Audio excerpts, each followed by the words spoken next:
Hey folks, welcome to the Mike Lopez TV Show. I'm your host, ACMike. We'll bring you all things Atlantic City and our local region. Politics, sports, dining, entertainment, and so much more. On today's show, we will be joined by our guest, Jim Rutala, principal of Rutala Associates. Stick around, we'll be right back.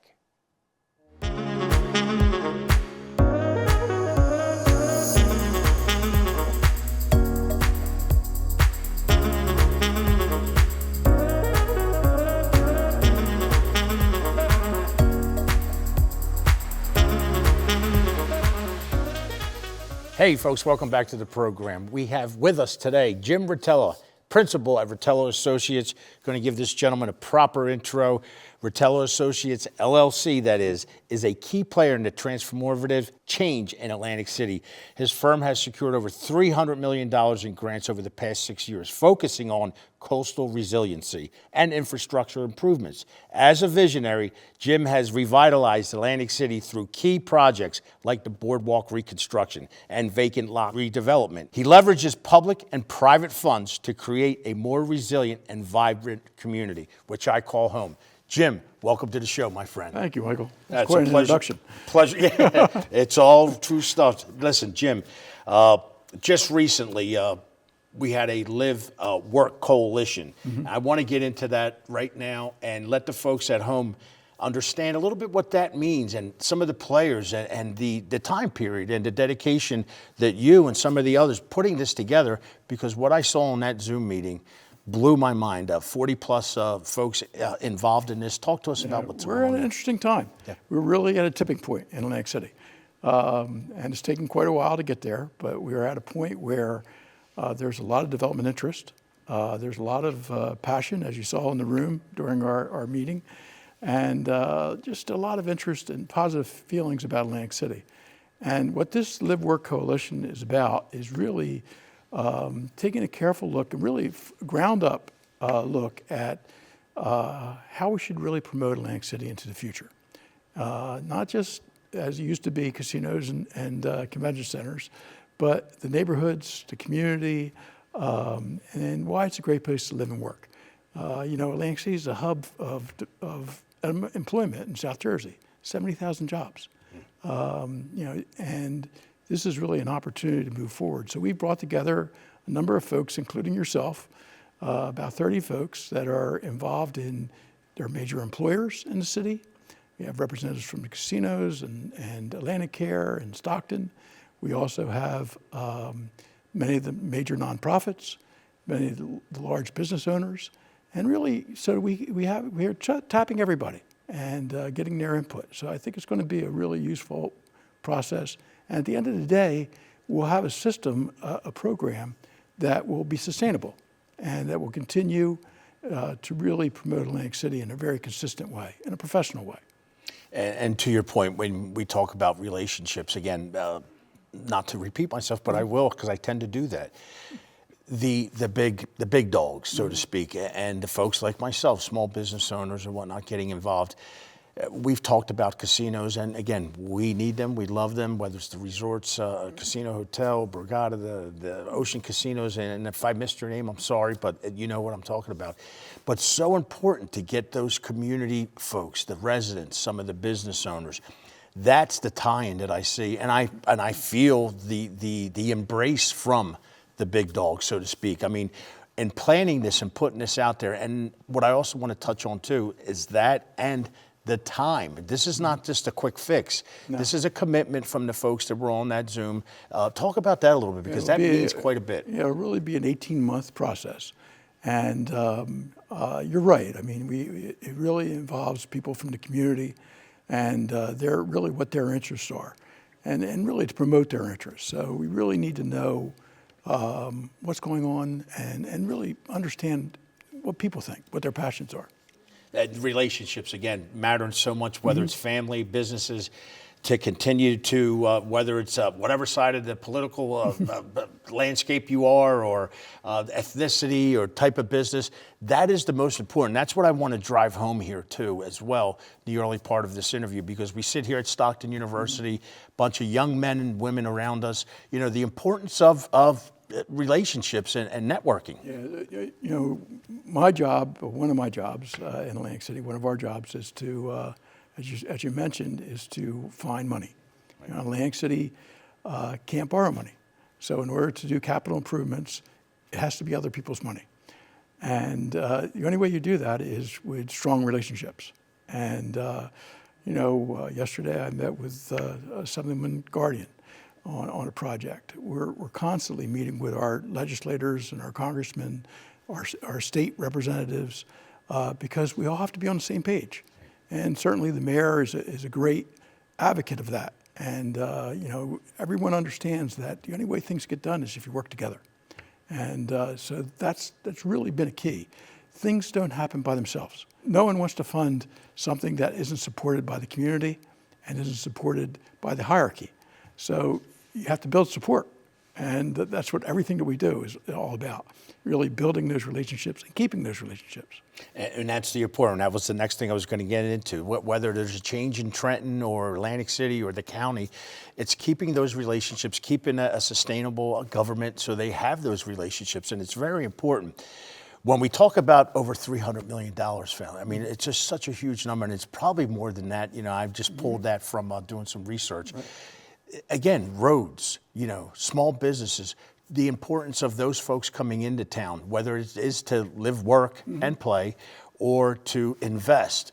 The importance of those small things, whether they're sidewalks, banners on the streets, you know, from the EDCs. Talk about that a little bit, because you're dealing with these folks that come in. You do, and people don't, you know, it's hard to understand how much time it takes for things to happen. I'll give you an example. This year, a $50 million project will start to elevate Route 40 coming into Atlantic City. It floods. It's been flooding for years. That project's been on the books for 15 years. They had to buy land. They had to, you know, condemn property. They had to negotiate with property owners. They had to talk to both the towns involved, because Egg Harbor Township and the city's involved. They had to engineer it. They had to find the money. All those things take time. And while, you know, everyone wants things to happen tomorrow, it takes time. And, you know, and now we're seeing, you know, the full funding of paving Atlantic Avenue and Pacific Avenue and synchronizing those signals. That's been in the works for 10 years. It takes time. And now, you know, people want to know, well, why isn't the road paved? All the utilities have to be replaced. Atlantic City is an old city. You know, all the utilities are 100 years old. You have to replace the utilities before you can get started. So same thing with the boardwalk. You know, it's not just decking the boardwalk. The foundation is 100 years old. It has to be rebuilt. So you have to really build things from the ground up. So nothing is simple, but we're at a point now where visible change is starting to happen, and people are paying attention. And it's called development for a reason. It takes time, right? I mean, a developer in the city told me that one day, Bart Platstein, he's like, take your time. This is what's going on. And you talked about the boardwalk, and I'll let you folks know, the first of its kind, the longest of its kind. And it's just one of those things, again, we want our side streets. We want Pacific Avenue, Atlantic Avenue. But that is so important when we talk about, you know, the tram tours I do. And I bring that up all the time. The folks that come out to that boardwalk tour, they love it. They don't realize, you know, many of them are from out of town, and they're like, I never knew. And the point that you bring up and that I love, the tens of millions of dollars that are going into it, and thank Governor Murphy for I think it was about 20 million on top of some others. Very important road to keep clean. And I say it is a road, it is a street, the importance of it. It is. It's iconic, as you mentioned. But now, you know, for example, the whole north end is rebuilt. From Ocean Casino Resort all the way to Gardner's Basin. That never existed. And that's not only a boardwalk, that's a seawall that protects the city. Projects like Hovania and other projects couldn't have been built if it wasn't for that seawall being built first. So, and that was $60 million. So, you know, we're really rebuilding an iconic boardwalk, as you said. I mean, the longest in the country. But you know, it's significant. And now what you're starting to see is development occurring along the boardwalk and right off the boardwalk. The Orange Loop is a great example. You know, it all feeds from the boardwalk. But you're starting to see that those new developments come along the boardwalk, which is great. And Jim, again, we'll get some of these in before the first break, but talk about them. Let's nail down on some of those new developments, whether it's Kehovani, which you just mentioned, the Orange Loop, and I'll go into a couple others that I know you're very, very familiar with, tying in with those folks, those men and women who've come into town. Talk about a few of them. Yeah, it's really interesting. We have, and it takes time, but we have a group of developers now in Atlantic City who are passionate about the city. They've come here from other areas, and some of them were born and raised in the area, and have come back, and they want to develop a community, and the Orange Loop is that type of area. Pat Falzano and Evan Sanchez and other developers that are working in that area have a vision, and they want there to be at least 10 restaurants in that area. So it's really a mecca for restaurants, but they want it to be a place where people can live. They're building housing in the area, where they can be entertained, where they can have all their services. Everything's walkable, and it really brings people off the boardwalk, off Pacific Avenue, into a whole new neighborhood. And it's happening. There's probably 15 developments just in that 3-block area that are going to happen in the next couple of years. 4 or 5 of them are already under construction. So it's really incredible. And the same people are the people, Pat Falzano especially, who assembled all the property in the Northeast Inlet, or Southeast Inlet, I'm sorry, which is incredible. Government could never do that. Right. We tried. The government tried years ago. They started condemning property. It didn't work. Pat, in his own way, with all of his experience, assembled all that property. And now you have projects like Hovanian and Trax and others, each one 200 units. And when you look at the history of Atlantic City, that area was always residential. It was always single family, duplex, triplex. And that's what it's going to be tomorrow, which is ideal. So you're really continuing the tradition of the city and making it very livable. So. And speaking of Pat, I smile as you mentioned his name, because I see him walking around putting that together back a year or so ago, that right. package, so to speak. He sent me a picture of it, and I was totally blown away by it. And to your point, Jim, not only are these investors and developers developing and investing in Atlantic City, many of them have moved to Atlantic City or bought homes, and Pat being one, Collazo being another, and Evan. So that says a lot too. Their suppliers want to move to their suppliers, and their tradesmen want to move to Atlantic City. We just had someone contact us last week from Asbury Park. They do windows. They're a supplier of high-end windows. And they said most of their business now is Atlantic and Cape May County. And they're not in Atlantic, Cape May County. And they want a storefront in Atlantic City. So you're starting to see that. You're starting to see other restaurants who are seeing what's happening in Atlantic City who want to locate here from Philadelphia and New York. Why are they doing that? Because they look at the historic restaurants, the Doherty restaurants, Cafe 2825, they're all expanding. They know something. They're building for the future, and others want to be part of that growth. So we're seeing a lot of development that way. It's really organic, and it's the right kind of development because it fits the community. Love it. Listen, we're going to talk a little bit more development. We're going to also speak about the Atlantic City Community Fund. Folks, we'll be right back with Jim Rutala, principal at Rutala Associates.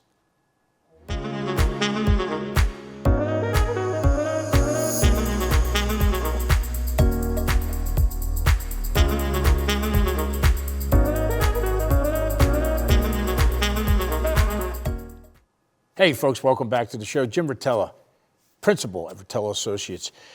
Jim, right before we took our break, we were talking about some of the projects that were going on. I want to touch on 2 right now. One, the Kushner project along that beautiful wall where I see families today fishing, riding bike, having picnics. The Kushner project as well as in that same vicinity. Right. Talk to us about that, what's going on there, please. It's the old Captain Starn site. And Garwood Mills. So it's been vacant for years. Kushner had purchased the property probably over a decade ago. And the mayor, to his credit, had continued to talk to them about developing the project.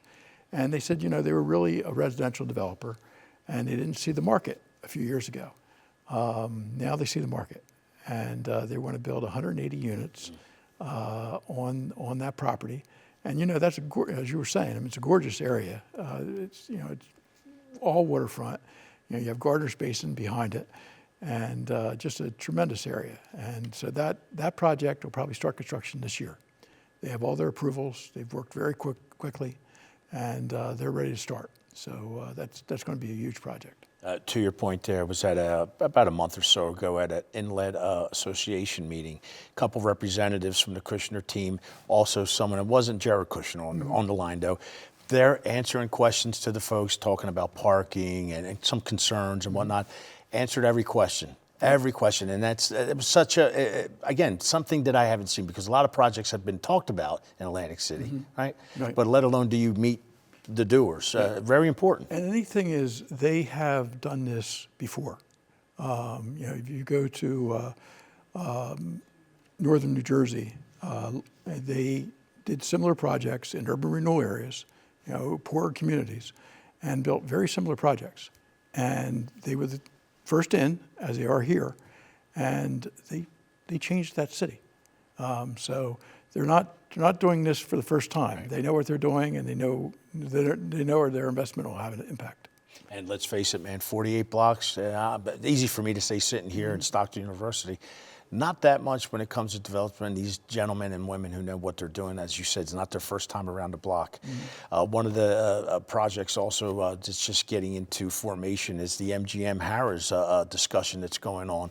Can you talk to us about that a little bit? Yeah, the city council approved a redevelopment plan for MGM. As you know, the MGM has 70 acres. That's between the Borgata and Harris. That's owned by MGM. It's all vacant. It's all been raised and ready for development, basically. And they came in for mixed-use development on that property. And it'll be a small city.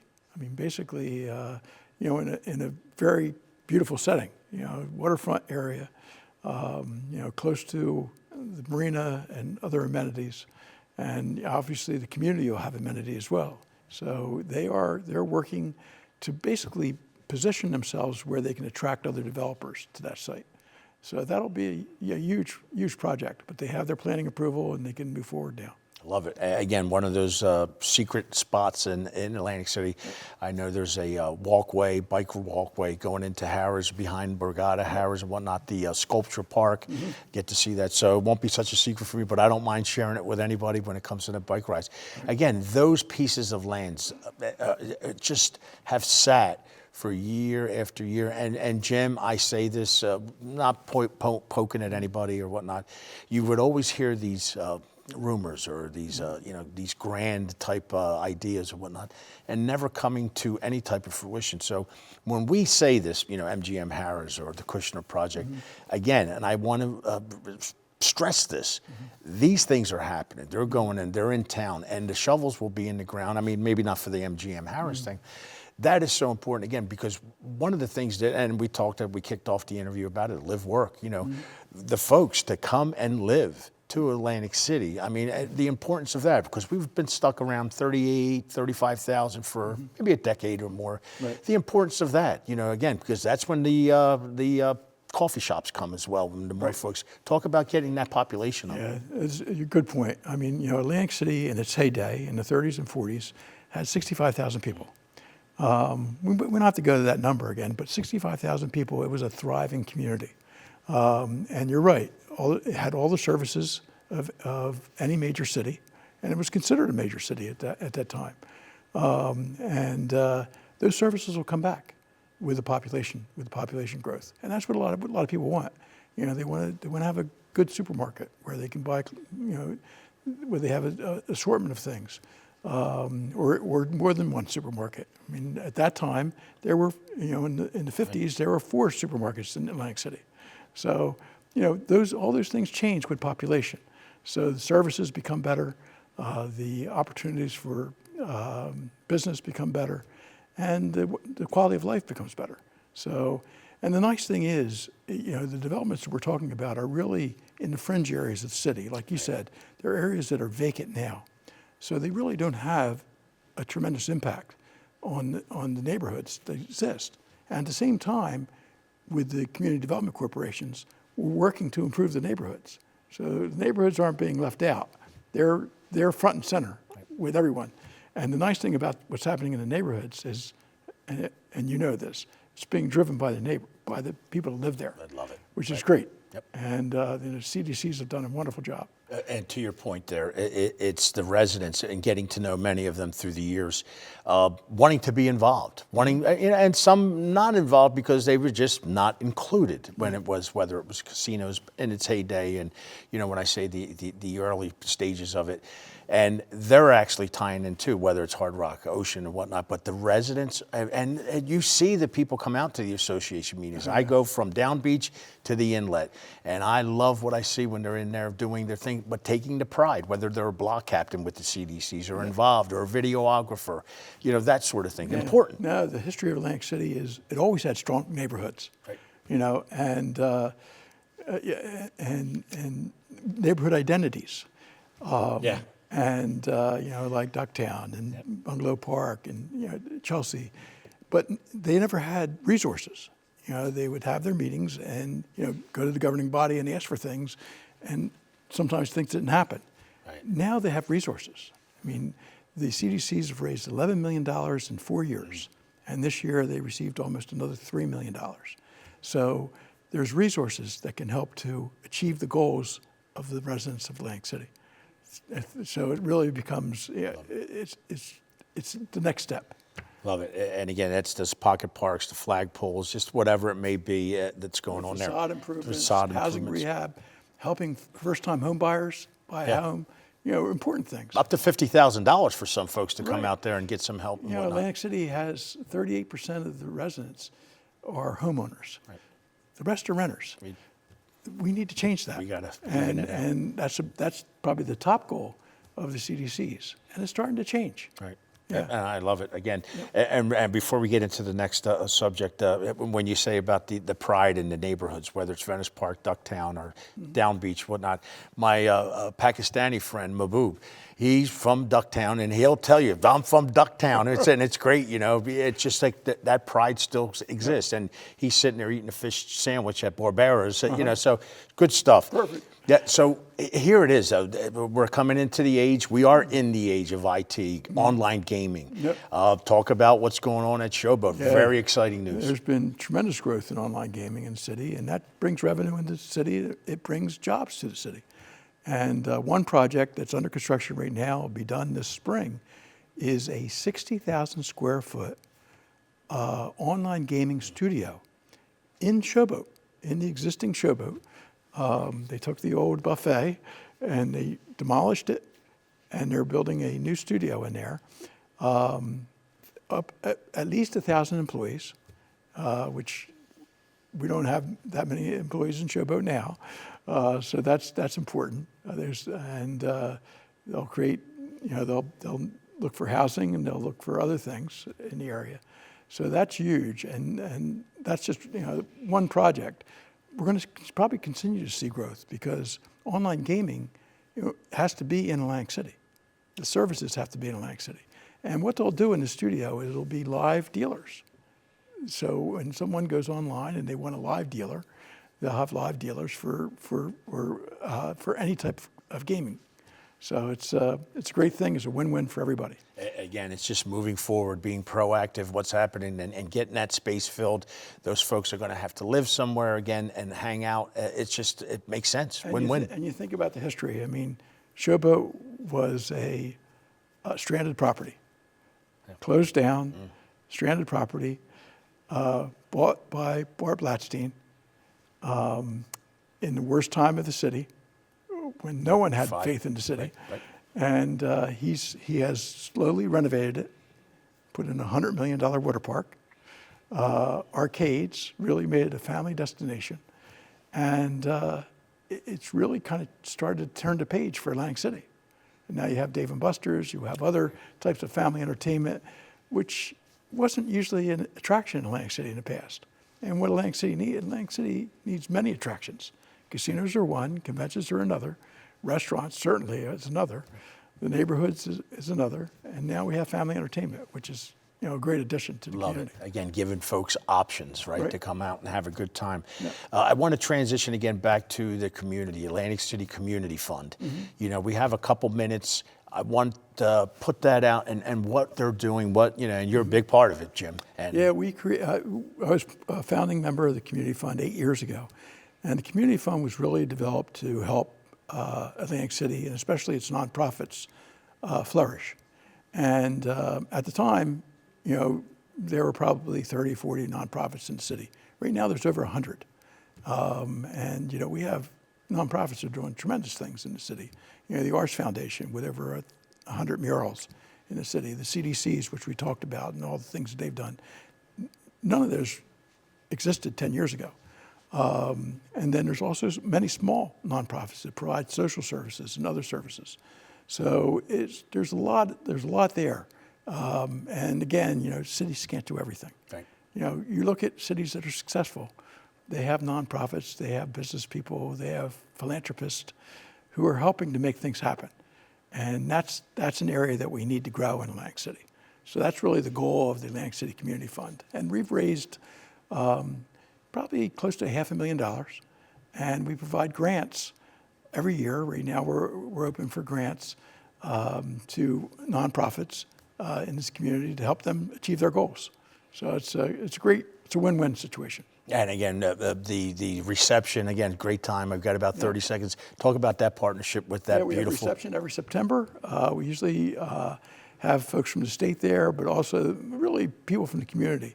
And as you said, it's a very positive event. It just, people, really are understanding of what needs to be done and what's been done. And it's a way to celebrate. So it really is a celebration that we have each year. And that's what we do well. We celebrate, we have a good time in Atlantic City, and then we just want you to come out, you as well, and have a good time with it. I want to thank you, Jim Rutala. Folks, we'll be right back.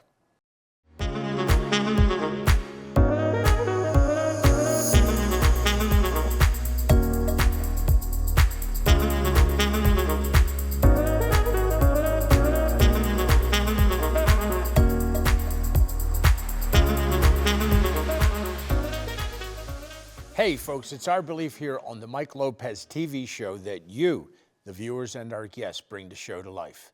Thanks to each and every one of you for joining us. To learn more about AC Mike, go to acmikeNJ.com. On Facebook, go to ACMike, Mike Lopez, and on Instagram, ACMikeNJ. If you enjoyed watching today's show, you can also listen to my radio show on 1400 and 92.3 and online on WONDradio.com. Monday through Friday, noon till 1 p.m. Always remember to live, work, play AC, and I'll see you on the 48.